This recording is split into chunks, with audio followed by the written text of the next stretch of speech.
I have a dream that one day this nation will rise up and live out the true meaning of its creed. Today, the country celebrates Martin Luther King Jr. Day, an activist and a civil rights leader who sought unity across the nation. Thanks for being here with us tonight. For KREM 2 News, first at 4, I'm Cody Proctor. Whitney is off tonight. Well, Martin Luther King Jr. Day is a federal holiday, so Spokane post offices, libraries, banks, and government offices will be closed. Garbage and recycling pickup will be on normal schedule. Downtown meter parking, by the way, is also free. National, and also today you can get into all national and Washington state parks for free. Now, the journey for Martin Luther King Day to become a federal holiday has been a long one. It began back in 1968. Representative John Conyers Jr. sparked the idea right after the assassination of the civil rights leader.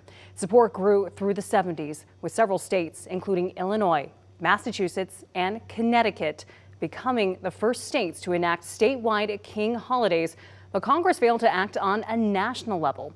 Dr. King's wife, Coretta Scott King, fought for approval, testifying before Congress multiple times.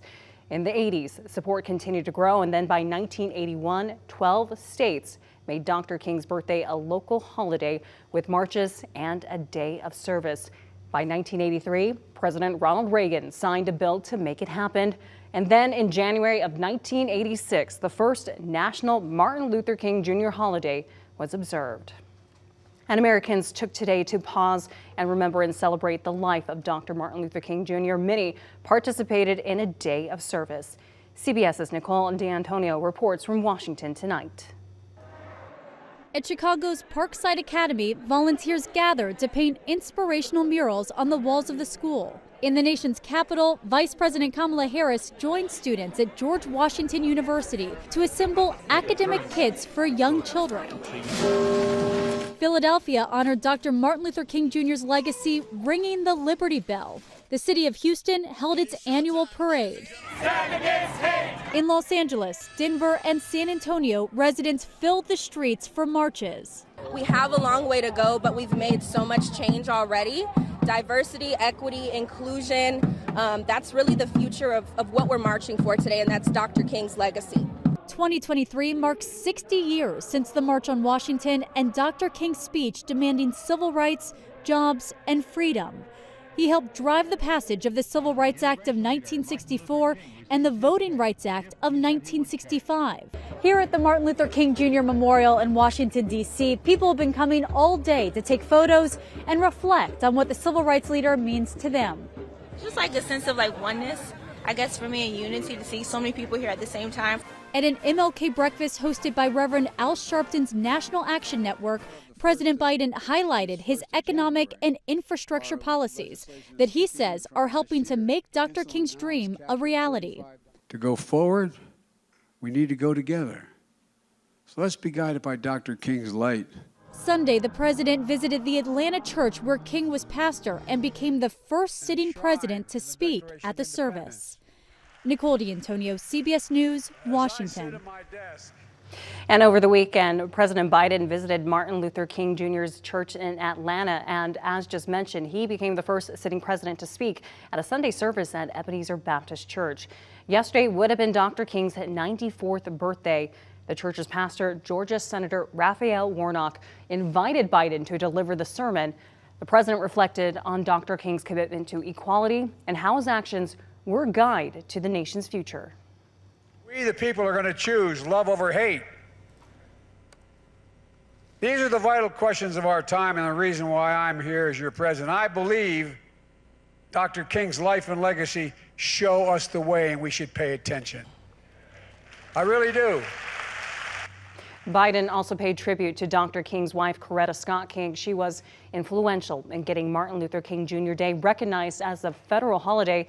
MLK Day is also the only federal holiday that's designated by Congress as a national day of service. And in Boston, a new statue honoring the civil rights leader was unveiled amid a bit of controversy over what it looks like. The massive bronze sculpture is titled Embraced. Artist Hank Willis Thomas designed the sculpture around a photo of Dr. King and Coretta Scott King hugging after he had been awarded the Nobel Peace Prize back in 1964. The statue officially opens to the public next month. And in downtown Spokane, after a 2-year hiatus, thousands of people shut down Spokane streets for the annual MLK Day March. KREM 2's Janelle Finch lets us be a part of that experience tonight. Frida Gandy with the Martin Luther King Jr. Community Center tells me 1,700 people were in attendance for today's MLK Day rally. That's 1,700 people in Spokane, all in one room, inspired by the words of one man, Dr. Martin Luther King Jr. Today, people rallied and marched in honor of the work he's done, while recognizing there's still work to be done. So thank you all for coming out today in the name of justice, in the name of unity, and in the name of peace today. Give yourselves a hand. After 2 years off due to the pandemic, it was time to get back on. I feel like it was good for everybody to finally get out after COVID and everything hit. The annual MLK Rally and March returned in full force Monday. All of us have a gift and a talent in this room. Stop looking at what other people have. What are you doing? Nearly 2,000 attendees listened to Black Spokane youth share speeches and songs in the Spokane Convention Center.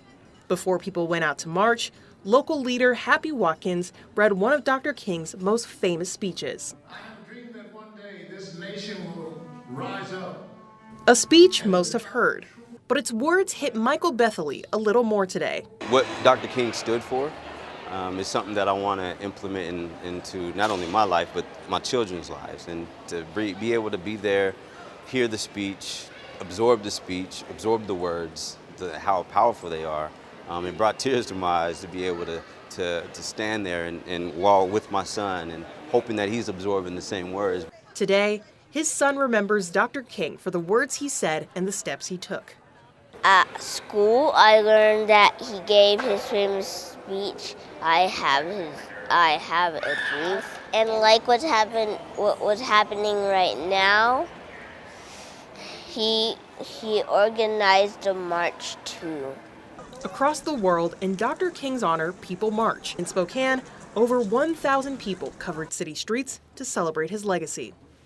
After the march, people made their way back to the Spokane Convention Center, where they were able to continue to fellowship and connect at the Resource Fair. Janelle Finch, KREM 2 News. Thank you so much, Janelle. And as you heard, the MLK March led attendees back to the Spokane Convention Center to continue the holiday celebrations. Providence Health, Carl Maxey Center, and several other area organizations took part in this year's fair. People checked out the resource booths to get a better understanding of what exactly is available out in the community. According to Spokane Civil Rights Officer Gerald Haynes, the Resource Fair is just as important as the rest of today's events. Having the Resource Fair attached to it, it provides extra supports for community members and extra ways for community members to get involved that they may have not known existed in the first place. The Resource Fair wrapped up around 2 o'clock this afternoon. And we have much more on the legacy of Martin Luther King Jr. streaming right now on KREM 2+. You can watch the special, Remembering Martin Luther King Jr. The Legacy Lives On, anytime on demand. We also have a special interview with King's daughter, Dr. Bernice King, on how to keep her father's dream alive. KREM 2+, by the way, is available right now on Roku and Amazon Fire. And if you would like more information, just text KREM 2 to 509-448-2000. We'll text you back with more details. Well, in the meantime, right now, let's shift gears and check in with our forecast because we're seeing even more gray skies to kick off our work week and hung around for the holiday. Chief Meteorologist Jeremy Legoo joining us now in the Weather Center tonight. And Jeremy, we saw a pocket of sunshine at one point this weekend, but any chance that we'll get more sun as we head into this week? Cody, I hope you enjoyed that little bit of sun we saw Saturday afternoon because the next few days, dismal. I'm sorry, it's just kind of the way it is. It's going to be more of this. It's kind of that same pattern. We're stuck in the January gloom. This is a very mild January pattern, but a very January pattern nonetheless. Right now, a little bit of light precipitation in some areas. Things looking pretty good over at Silver Mountain. Dense fog over Lookout Pass, Snoqualmie Pass, and up in Omak near zero visibility. And once again, It's going to be patchy dense fog, but watch the temperatures. Right now, we sit up near 40. It is mild, no doubt about that. But look what happens. Tonight, we fall back down near freezing. Many locations will see all that light rain and melting snow from the day refreeze tonight. Slick roads, we know the drill. It's been a lot of this so far this year. And with a little bit of light rain coming down here in Spokane right now, expect that to refreeze tonight. Temperatures are going to stay really close to freezing. So not everybody freezes, but yes, some of us do. The scattered showers kind of remain scattered showers overnight. We'll see a little more activity over Lookout Pass, but that's about it. Next few days, more of the same. Not until Wednesday do we see more widespread rain, but even then, still the same.